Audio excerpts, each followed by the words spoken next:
Bonjour Antoine! Bonjour Judy. Aujourd'hui, à l'émission La Voix des étudiants, nous allons rencontrer une jeune équipe d'entrepreneurs qui ont décidé de réinventer le go-kart. Wow, ça a l'air intéressant. Oui, allons les rencontrer de ce pas. Certainement.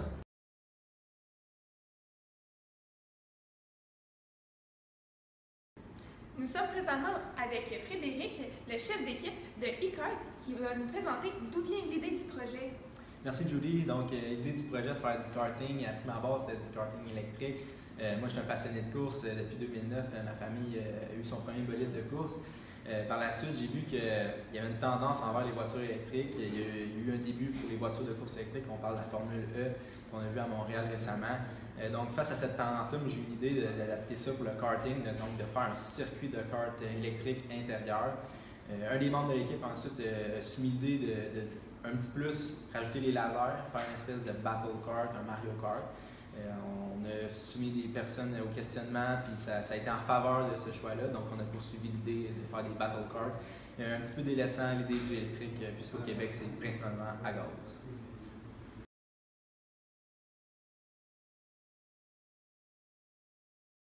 Alors là, on va aller rencontrer directement les concepteurs dans leur bureau. Bonjour les gars. Hey, Je peux vous déranger? Salut, Charles. Salut, Salut. Antoine. Salut. Donc là, les gars, faire un projet de la sorte, ça a dû engendrer beaucoup d'émotions, beaucoup d'aspects positifs et vos forces. Mais quelles sont aussi les difficultés que vous avez rencontrées?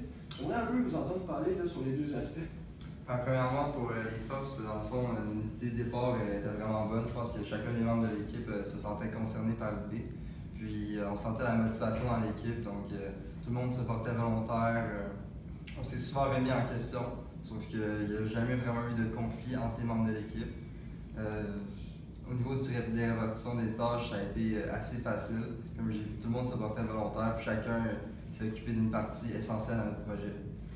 Ouais. Puis au niveau de la motivation, dès le départ, on a frappé peut-être un mur lorsqu'on a vu l'ampleur du projet, les coûts qui étaient impliqués dans notre projet, que le financement qui allait pratiquement être impossible à avoir. Puis on a vu que la technologie qu'on voulait développer, le centre de karting intérieur version Mario Kart, existait déjà en Europe. Donc à ce moment-là, on est venu à faire un consensus qu'il fallait changer quelque chose. C'est là qu'on est arrivé justement avec le pivot. OK. Qu'est-ce que c'est le pivot? En fait, pour nous, c'est un changement d'orientation. On est parti justement avec l'idée d'un centre de karting intérieur, mais l'investissement était de 4 millions, ça n'a aucun sens. Ça qu'on s'est retiré de ça pour finalement aller approcher les centres de karting déjà existants, puis juste leur vendre notre idée avec toute la technologie nécessaire pour faire rouler et ajouter à leur expérience. Wow, excellent. Ben, merci. Plaisir.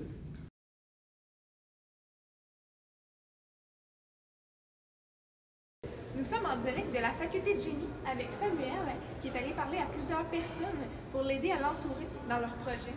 Donc moi, ma partie du projet, ça a été de découvrir toute la technologie qu'on avait besoin pour faire les karts électriques.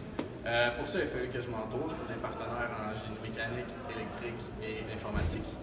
Donc, après ça, après avoir trouvé un partenaire, on a fait de la recherche ensemble pour découvrir toute la technologie qu'on avait besoin. La technologie existe déjà, il faut juste la mettre ensemble, la programmer pour que ça fonctionne. En tant qu'entrepreneur, il faut savoir s'entourer quand on ne sait pas tout. Donc moi, j'ai aucune connaissance en génie. Il a fallu que j'aille me trouver des experts, assumer que je ne pouvais pas faire le projet tout seul. Donc avec les experts, on a réussi à concrétiser le projet.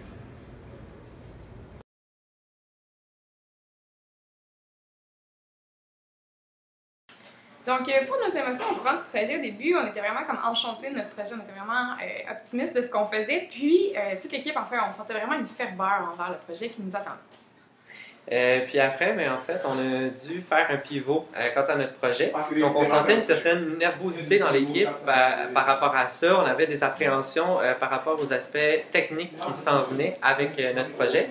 Mais malgré ça, on avait vraiment la motivation de mener notre projet à bout. Vers la fin, en fait, quand on a présenté à la classe qu'on sentait qu'on avait des difficultés ou ce qu'on était rendu parce qu'on n'avait pas les réponses aussi rapidement qu'on l'aurait voulu, on s'est senti vraiment incompris. Puis, on avait en fait un certain épuisement envers le projet. On n'était pas certain de comment on allait le faire. Puis, par la suite, on s'est senti un peu coupable. On a senti la culpabilité, en fait, envers le jugement que la classe avait envers nous parce qu'on ne voulait pas nécessairement pousser notre projet, le continuer après le cours. Donc, actuellement, on est vraiment content d'avoir pris cette décision-là, même qu'on est soulagé par rapport à l'avenir de notre projet, même si ce n'était pas la décision initiale après le pivot qu'on avait prise. Donc aussi, on trouve qu'on a vraiment eu l'audace de justement dire non, là c'est assez, il faut vraiment se tourner vers des projets qui vont être plus rentables au niveau financier et au niveau des apprentissages. Donc pour ça, on pense vraiment qu'on a fait un gros apprentissage et c'est de ça dont on est le plus fier.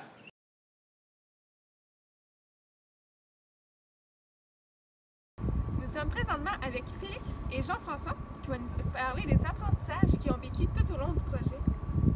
Donc, premièrement, un grand apprentissage qu'on a fait, c'est que souvent, de nos jours, on va regarder les grands entrepreneurs puis on va penser qu'ils sont arrivés à leur projet qu'ils ont réalisé immédiatement sans prendre vraiment de tournant ou de détour. Par contre, c'est qu'on a vraiment réalisé qu'au cours du projet, on ne peut pas suivre une route qui est droite. Il faut vraiment toujours être prêt à prendre des tournants puis se revirer sur nous-mêmes, trouver des solutions à nos problèmes parce qu'il y en a beaucoup qui vont survenir. Il ne faut jamais lâcher, toujours trouver des solutions, comme je dis, aux problèmes sans penser que tout va arriver tout cru comme on pensait dès le départ. Très intéressant. Puis toi? C'est certain que pour valider un concept, il a fallu aller sur le terrain, donc faire des entrevues. C'est sûr qu'on a dû sortir de notre zone de confort, donc c'est sûr que c'était un peu gênant au début.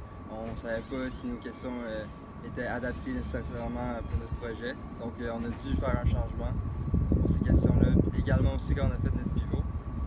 Puis aussi, il a fallu être neutre dans nos entrevues, donc jamais essayer de poser trop de questions pour avoir une réponse visée. Ah, c'est super!